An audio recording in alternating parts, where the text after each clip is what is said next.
ጽናት በትዕግስቷ ሁሉንም ነገር አሸነፈች። እውነታ ሁሉ ተገለጸ። በጀርባዋ ላይ ሁሉ ሲሰራ የነበረ ጦርነት፣ በሰራተኛይቱ አንድነት፣ እያንዳንዱ ነገሮች ዛሬ እውነታ ወጥቷል። ክሩቤል ደግሞ ለቤቲ ቀለበት ሊያደርግ ደፋ ቀና እያለ ባዘጋጀበት ሁኔታ ላይ ጽናት ለቤቲ መስሏት በጣም ተጨንቃ ነበረ። ሊሆን አይችልም እያለች ተወዛግባ ነበር። ለመሩና ለናሆም ግን ፕሮግራሙ ሌላ እንደነበረ እያንዳንዱ አንድነት እውነታውን የተናገረችውን አስቀድሞ ለነሱ ነግሯቸው ነበረ። ፕሮግራሙም ተዘጋጀ። በፕሮግራሙ መካከል ላይ ከፍተኛ ችግር ተፈጠረ። እንግዲህ የጽናት አባት መጥተው ልጃቸውን ይወስዳሉ፣ አለዛም ደግሞ ያሉትን ችግር ይፈታሉ የሚል አስተሳሰብ አለን ማለት ነው። ቤቲ በስተመጨረሻም ስትሰራቸውና ስትዘራቸው የነበሩት አዝመራዎች ዛሬ ላይ ውጤቱ ደርሶ አብዳ ጨልላ ራሷን ሁሉ ስታ ሆና አይተናል። ያሳዝናል። በእርግጥ አንዳንድ ጊዜ ክፋትና ተንኮሏ እንዲሁም ደግሞ ስድቧ በጣም ይደብራል እንጂ እኛም በሷ ቦታ ሆነን ስናየው እድሜ ልካችንን ትዳርና ህይወት ይሆናል ብለን የለፋንበትና የደከምንበት በሌላ አጋጣሚ ሆኖ ስናየው ስሜቱ ከባድ ነው። እነሱም ግን ተረድተዋት ከዛ ቦታ ላይ ተነስታ ስትሄድ ናሆሜም ሆነ መሮ ተከትለዋት ነው የሄዱት።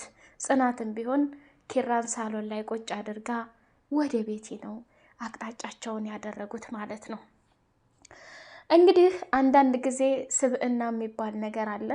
ለምንወደው ለልጆቻችን ሊሆን ይችላል፣ ለቤተሰብ ለእናት ለአባት ሊሆን ይችላል። የእነሱን ህይወት ለማዳን ወይንም ሆነ አጣብቂ ቦታ ላይ ገብተን በቃ ራሳችን ህሊናችን የማይፈልገውን ነገር ገብተን ልንሰራ እንችላለን። ለምሳሌ አንድነት ለልጇ ህሊናዋና ራሷ ማንነቷ የማይፈቅደውን ስራ ገብታ ሰርታ በጣም ተጸጽታ ጽናትን ይቅርታ ብላለች ማለት ነው። አሰላሙ አሌይኩም ወራህመቱላሂ ወበረካቱ። ውድ የተከበራችሁ የቻናል ቤተሰቦች እንደምን አላችሁልኝ? የጽናት ድራማ እንደቀጠለ ይገኛል ማለት ነው። እጅግ አስተማሪውና ተወዳጁ ድራማ። ሰራተኛዋ ለኪራ የሆነ ነገር ነግረዋለች። አውቆ ነው ቤቲን የቀረባት። ሊያገባት እንደሚፈልግ አስመስሎ ጽናትን እንደሚጠላት አድርጎ ሚስጥር እንድትነግረው ነው። ከዛ ሚስጥሩን ስትነግረው ወደ ውጭ ቀለበት ሲያምርሽ ይቀራል ነው ነገሩ። እንግዲህ የዛሬው እውነት ለመናገር የቤቲ እብደት ሰው የዘራውንና የለፋበትን ውጤት እንደሚያገኝ አይተናል። መሩ ደርባባዋ አንድነት ሰራተኛዋ ኩሽና ጉድ ጉድ እያለች ነበርና እኔ ምልሽ አንድነት ዛሬኛ ቤት እንግዳ ይመጣል እንዴ? ብዙ ድስቶችን እኮ አወታተሻል ብላ ጠየቀቻት።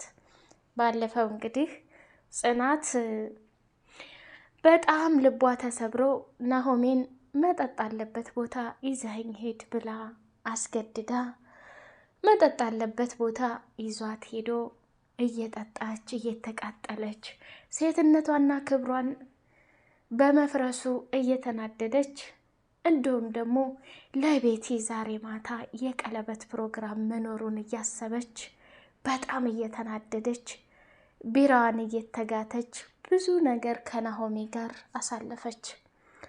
ናሆምም በጣም ተናደደ፣ በጓደኛው በጣም አዘነ። በስተመጨረሻም ኪራ ለናሆሜ ደወለና የት ነው ያላችሁት? እዚህ ቦታ መጣ ኪራ። ከዛ ናሆሜን ተቆጣው። እንዴት እንደዚህ ታደርጋለህ? ይቺ ልጅ እኮ አንድ ቀን መጠጥ ጠጥታ አታውቅም። ለምንድን ነው እንደዚህ የምታደርገው? እንደዚህ ጨርቅ እስከምትሆን ድረስ ለምን ጠበቅ? እባክህ አታስመስል። ልጅቷን እኮ ህይወቷን ታበላሸህ። ህይወቷን በቃ ውጣ ውረድ ካደረግክ በኋላ ብትጠጣ ባትጠጣ አዛይ መሳይ አንጓች እያለ ናሆም ክሩቤልን መቆጣት ጀመረ። ክሩቤልም ያኔ በውስጡ ያቀደው እቅድ ስላልሆነ ጽናትን ጠልቷት ጽናትን ከህይወቱ ለማውጣት ፈልጎ ሳይሆን ከቤቲ ጋር ያሉትን ነገሮች ለመጨረስ ነበረ። ስለዚህ እንደምንም ብለው ጽናትን ወደ ቤት ይዘዋት ሄዱ ማለት ነው። መሩ ደግሞ ደስ በሚል ንግግር ለዘብ ባለ ንግግር አንድነትን ዛሬኛ ቤት እንግዳ ይመጣል እንዴ? ምን እያረግሽ ነው? ብዙ ድስቶችንም አውጥተሻል እያለች አለቻት። አይ አላቅም ኪራ እንግዳ ይመጣልና ምግብ በርከት አድርገሽ ስሪ ብሎኝ ነው ብላ አለቻት። መሩም ደግሞ ማን ነው የሚመጣው? የውጭ ሰው ነው ወይስ ለኛው የሆነ ፕሮግራም አለ? ነገር ማመላለስ አይሆንብኝና ኪራ የቀለበት ፕሮግራም አለ ከትዬ ጋር ሊጋቡ ነው መሰለኝ እያለች አንድነትም ለመሩ መልስ ሰጠቻት። መሩም ደግሞ ከዛ ተቦታ ላይ በጣም ተናዳና በጣም ራሷን የሆነ ምንድን ነው ምናምን እያለች እየተወዛገበች ወጣችና ወደ ሳሎን ቁጭ አለች።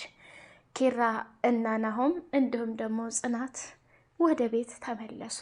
ሳሎኑ በአበባ እንዲሁም ደግሞ በንፋፊትና በቃ በጣም ደስ በሚል አቀራረብ ተዘጋጅቷል ማለት ነው። ጽናትም በጣም ሰክራ ስለነበረ ወደ መኝታ ቤቷ ገብታ ተኛች። ከዛ ናሆምም ደግሞ ወደ መሩ ጋራ ተያይዘው ሄዱ። በመጨረሻም አንድነትን ወደ ኪችን ቦታ ሄደና ኪራ ሁሉም ነገር አለቀ፣ ተጨረሰ፣ ደስ ይላል፣ እተማመንብሻለሁኝ፣ ልብስሽን ቀይሪ፣ ተዘገጃጂ፣ በደንብ የተነጋገርነውን ነገር ወደኋላ ወደፊት ማለት የለም፣ እያንዳንዱን ማውጣትና መናገር ያለ ነው ብሎ ልብስሽ እንኳ ደህና ነው፣ ከላይ ሻሽ መሳይ ቀይሪ ብሎ አላት። እነሱም እንግዲህ ተያይዘው ጽናትም እዛው ሰክራ በነበረ ጊዜ ናሆምም እንዲሁም ደግሞ ኪራም ሳሎን ላይ ቁጭ አድርጎ እውነት ለመናገር መሩ የተናገረችው ንግግር ለሁላችንም አስተማሪ ነው። በጣም ተናዳበታለች። ክሩቤል ምንድን ነው ታንዱ አንዱ የምትለው? ምነው አቋም የሌለ ሰው ሆንክ?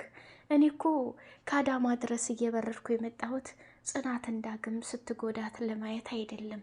ምንድን ነው የምታስበው? አሁን ለቤት መልሰህ ይህን የቀለበት ስነ ስርዓት ለማድረግ አስበህበት ነው ወይስ ምንድን ነው እየተደረገ ያለው?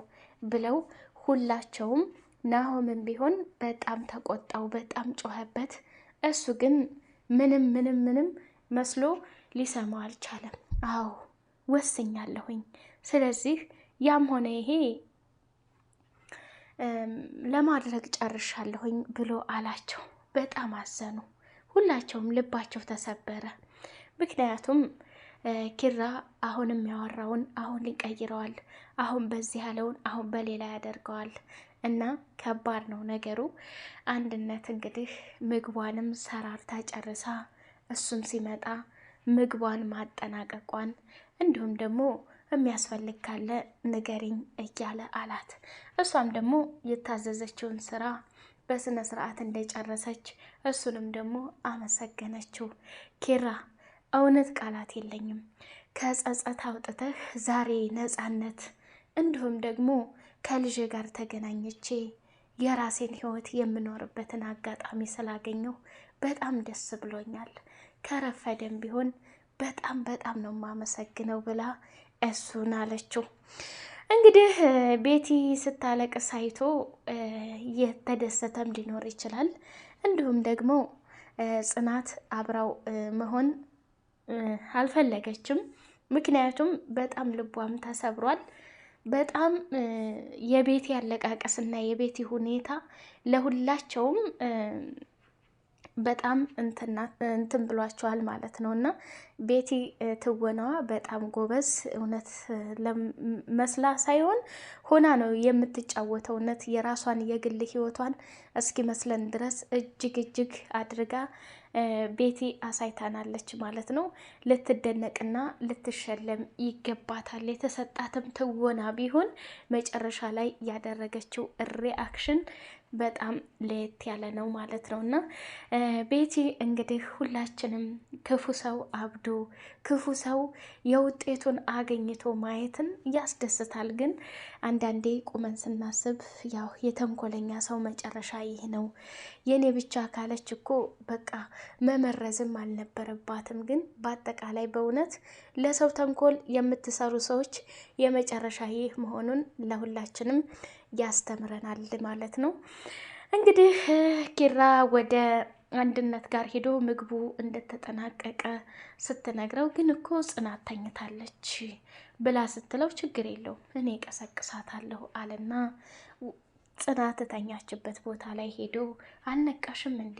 ትናንትና እኮ የጠጣሽው ብዙ ነው፣ ተነሺ እያለ ቀሰቀሳት። ጽናትም ማመን አቅቷታል። ሁሉም ነገር ሳላግዛችሁ ቀረሁኝ አይደለ እያለች አለች። አይ እኔን ሳይሆን ሂጂና አንድነትን እገዣት። ግን ኪራ እርግጠኛ ነህ እያደረክ ያለኸው ነገር ትክክል ነው አስበህበታል? ብላም ስትጠይቀው አይ ወደኋላ መመለስ እኮ የለብንም፣ ይሄ ተነጋግረን የወሰነው ነገር ነው ብሎ አላት። እሺ አለችና ካልጋ ላይ ተነስታ ሄደች። እሱም ባይሆን በጣም ደስ ይለኝ ነበር ግን ሆኗል እያለ ማስመሰልም ጀመረ። በስተመጨረሻ ደግሞ መሩና ናሆሜ ክሩቤል አለበት ቦታ ላይ ሄደው እሺ ምን እያደረክ ነው? አትወጣም እንዴ ከክላስ ተቀምጠህ ቀረህ እኮ እያሉ እየፎገሩት ባለ ሰዓት እንግዲህ ሙሽራ አይደል እንዴ? እውነቱ ሊወጣ አይደል እንዴ? ቀለበት ሊያረግ አይደል እንዴ? እኛ መቼም ያው ደስተኛ ሆነን አይደለም አንተን ለአንተ ክብር ስንል ነው እንጂ አብረን የምንሰበሰበው ብሎ አላቸው። እንግዲህ መሩም ደግሞ እስኪ ላቀራርብ እንግዶቹ ሳይመጡ ብላ ወጣችና ናሆምና ኪራ ብቻ ቀሩ። እንግዲህ ተመልሳ ደግሞ አንድነት መጣችና ሁሉም ነገር እንዳለቀ ሁሉም ነገር በትዕግስት እንደሚያልቅ ብላ ለሱ ነገረችው ማለት ነው። እና የቤቲ ጀግንነት አንድ ሰው የተሰጠውን ገጸ ባህሪ ሰው ስሜታዊ የምታደርግ የሚያናድድን ወይንም የሚያሳዝንን የሚያስቅም ሆነ የሚያስለቅስም ከሆነ ያ ሰው የተሰጠውን ገጸ ባህሪ ተላብሷል ማለት ነው። እና ቤቲ ደግሞ ያንን ባህሪ በደንብ ተላብሰዋለች እና ምርጥ አክተር ወጥቷታል ማለት ነው። በጣም ጀግና ናት። ይሄን አለማድነቅ አይቻልም። ለኛም ደግሞ ለሷ ይሄንን አክተርነት ብትሰራ ለኛም ደግሞ እጅግ በጣም አስተማሪ ህይወትን ያስተምራል ማለት ነው። እንግዲህ ለሰው ክፉ የሚመኝ መጨረሻው ወደ ራሱ ነው። ግን ከክሩቤል ምንም ነገራት እንዴት መረጋጋት በቃ ችሎት የለህም። በጽናት ላይ የምታወጣው ቃላት በጣም ዘግናኝና በቃ የምትወደውን አይደለም የምትጠላውን እንኳን እንደዚህ አይነገርም። የሆነ ሚስጥር መካፈል ነበረባት። እውነት ለመናገር ከእንደዚህ አቃጥሎ ብቻዋን ጥሎ ከሄደ የሆነ ከተደረገች ተመልሶ ያገኝ ይመስላል እና አስቀያሚ የሆኑ ነገሮችን መነጋገር በጣም አስፈላጊ አይደለም። እና በመጨረሻም እንግዲህ ሁሉም ነገር ተሳክቶላት አንድነት በር ላይ ሆና ስታመሰግን ከአሁን በኋላ ከልጄ ጋር በደስታ ልኖር ነው እያለች እንትን ስትል ጽናትን መጣችባት። ጽናት አንድነት ልጄ ነው ያልሽው አለች። አይ የእህቴ ልጅ ነበርና እሱን ነው እንዲጠብቅልኝ፣ ያው ታውቂያለሽ እኔ ስላሳደግኩት ያለውን ነገር በጣም ይከብዳል እያለች ለጽናት አለቻት። በስተመጨረሻ እንግዲህ የተዘጋጀው ፕሮግራም ላይ ሁላቸውም ስብስብ ባሉና ክሩቤል ተነሳና አንድነት የምትነግረን ነገር አለ፣ ከዛ ወደ ፕሮግራሙ እንሄዳለን ብሎ ተናገረ። አንድነትም ደግሞ ቤት ክሩቤል ቤት የመጣችው በቤቲ ምክንያት እንደሆን በቤቲ ትዕዛዝ እንደሆን የራቁት ፎቶ ሻወር ላይ ገብታ ፎቶ አንስታ እንዲሁም ደግሞ እያንዳንዱ ክሩቤል ቤት ላይ የሚሰራውን ነገር እያጣራች እየደወለች እንድትነግራት ያደረገችው ነገር መሆኑን ይፋውን እዛው ላይ እውነታውን ተናገረች። እና አንድነትም ደግሞ መጀመሪያ ቤቲ ጋር ስንገናኝ የህይወት ታሪኳን ያወራችኝ በግልባጭ ነበር። ክሩቤልና ጽናት ልጄን አስወርደውብኝ ልጄን ገለውብኝ በሚለው ታሪክ በጣም አዝኜ ሴት ነኝና ጽናት ላይ ብዙ በቀሎችን ተበቀያለሁ። ጽናት በጣም ይቅርታ ብላ ጉልበቷ ላይ ተደፍታ እግሯ ላይ ተደፍታ ለመነቻት። ጽናትም ይቅርታ ችግር የለውም ምንም አይደለ ብላ ይቅርታውን ተቀበለች። ጽናት አበባውንም ስታይ ነፋፊቱንም ስታይ በጣም ተናደደች። በስተመጨረሻም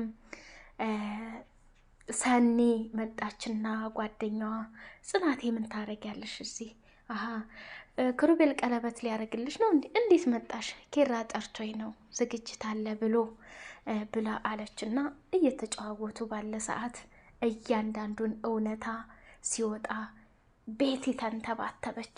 ክሩቤል ተነሳና ቤቲ ቀጥ ብለሽ ከዚህ ከቤት ውጪ፣ የሰራሻቸው ክፋቶች እያንዳንዱ በህይወታችን ላይ ገብተሽ ያደረግሽው ነገር ይሄው አንድነት ተናግራለች። ስለዚህ ላይሽ አልፈልግም ብሎ ሲላት ያ የተዘጋጀው ፕሮግራም ቀለበት ያደርግልኛል ብላ አይን ስታይ በስተመጨረሻ ያ ነገር ሲሆን ቤቲ የምትይዘውና የምትጨብጠው ግራ ጠፋት። ከዛ ሊሆን አይችልም ኪራ የኔ ብቻ ነው፣ ብዙ አመት ለፍቼበታለሁ፣ 5 አመት ለፍቼበታለሁ። አንቺ ከመጣሽ ነው ህይወታችን፣ ትዳሬ፣ ፍቅሬ የተበላሸው ብላ ጽናት ላይ ብዙ ነገር አለቻት። ብዙ ነገር እንዳትናገርም እንግዲህ ክሩቤል አፏን አዘጋት። ናሆምና መሩ ዝም ብለው ማዳመጥ ጀመሩ። ጽናትም ዝም ብላ ማየት ጀመረች። ቤቲ እንግዲህ የተለመደውን ለቅሷንና እንደ ብደትም አረጋት፣ የሚያረጋት ሁሉ ቅጡ ጠፋት። ሰራተኛዋም አንድነት ድንግጥ ብላ ቀረችና ቆመችና አንቺን እሰራልሻለሁ፣ እንደዚህ ያደረግሽኝ አንቺ ነሽ። እኔ ቆይ ማፍቀር አልችልም እንዴ? መሩ እኔ እኮ ቢያንስ ካንቺ የተሻለ ጤነኛ ነኝ። ክሩቤልንም ደግሞ ልብሱን እንቃረገችና እኔ አንተን ለማፍቀር ምን ያንሰኛል? ወደ ፈቅደህ ጊዜና እድሜን ሁሉ ከወሰድክ በኋላ አሁን ምን ተገይቶ ነው እያለች ቤቲ እንግዲህ ቀወጠችው ማለት ነው። አያችሁ ቤቲ ያሳዘነችን ፓርት ፍቅር መጥፎ ነው፣ አያል ነው፣ ምንም ያረጋል። በተለይ በሚያፈቅሩት ሰው አለመፈቀር በሽታ ነውና ከእንዲህ አይነት አስተሳሰብ እውነት ሁላችንም እዚህ ጋር ላይ ጽናትን ልንወዳት እንችላለን። ጽናትን በቃ የድራማው ድምቀት ልትሆን ትችላለች። ቤቲም ደግሞ ፍቅሬ ትዳሬ ብላ ይሄን ያክል ጊዜ ለፍታ መጨረሻ ላይ ሌላ ነገር ሲሆን የእሷን መጥፎ ተንኮሎች፣ የእሷን መጥፎ ድርጊት፣ የጽናትን ልጅ ማጥፋቷን፣ ይህን ሁሉ ማድረጓን እንግዲህ ክሩቤል የጽናት የራቁት ፎቶ ሚዲያ ላይ እንዳይወጣ በጣም ብዙ ነገር ሆኗል። ያለ ፍላጎት እሷ ጋር ፍቅር ጀምሯል። ያለ ፍላጎት አስወጥቷ ሲያበቃ መልሷታል ማለት ነው። እና እሷም ደግሞ ለፍቅር ስትል ብዙ ነገር አድርጋለች። ጥሩ ነገሯን ማነው መጥፎ ስራዎቿን እየገደብኩ ሳይሆን በቃ ስለዚህ ለፍቅር ዋጋ መክፈልና መስዋዕትነት መክፈል ይሄ ነው ውጤቱ ሲሆን በጣም ያሳዝናል ማለት ነው። እንግዲህ በጣም ደስ የሚል ነው እውነቱም ስለተጋለጠ። ቤቲም ጨካኝ ነሽ፣ የስራሽን ያው አግኝተሻል ማለት ነው። እንግዲህ ለእኛም ለሴቶች የሚያስተምረን ነገር የማይወዱንና የማያፈቅሩንን ወንዶች እንዲሁም ደግሞ እኛ ስለወደድናቸውና ስላፈቀርናቸው ብቻ እድሜና ጊዜያችንን እንዳንጎዳ አንዱ ፓርት ያስተምራል።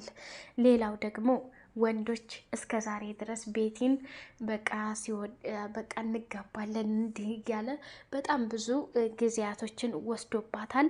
እሷም ደግሞ ያንን ዋጋ ልታስከፍል ነበር። በስተመጨረሻ ላይ ወደ ጥሩ ነገር ሲመጣ እንግዲህ ቀለበቱ የኔ ነው ብላ ጠብቃ በሌላ መንገድ ስለሆነ ያሳዝናል። ለማንኛውም ውድ የቻናሌ ቤተሰቦች የቤቲን መጨረሻ አይተናል። እብደት ሆኗል። እንግዲህ ከጎኑ ሆና ጽናትም ኪራ ጋር አልሆነችም። ተነስተው ሁሉም ወደ ቤቲ ጋር ነው የሄዱት ማለት ነው። እና በቀጣዩ ፓርት ይሄን ፕሮግራም ቀለበቱን ጽናት ትቀበለው ይሆን ወይስ የቤቲ ለቅሶና እብደት ህሊናዋን እንትን ብሏት ነገስ የኔ ጣፈንታ እንደዚህ ነው፣ ቤቲስ ይሄን ያክል ዋጋና መስዋዕትነት ከፍላ እንደዚህ መሆን የለባትም ብላ ቤቲና ኪራ ይታረቁ ይሆን ወይስ ጽናት ቀለበቱን ታደርግ ይሆን የሚለውን በጉጉት የምናይ ይሆናል ማለት ነው። ውድ የቻናሌ ቤተሰቦች እናንተም ደግሞ ሀሳብ አስተያየታችሁን አስቀምጡ።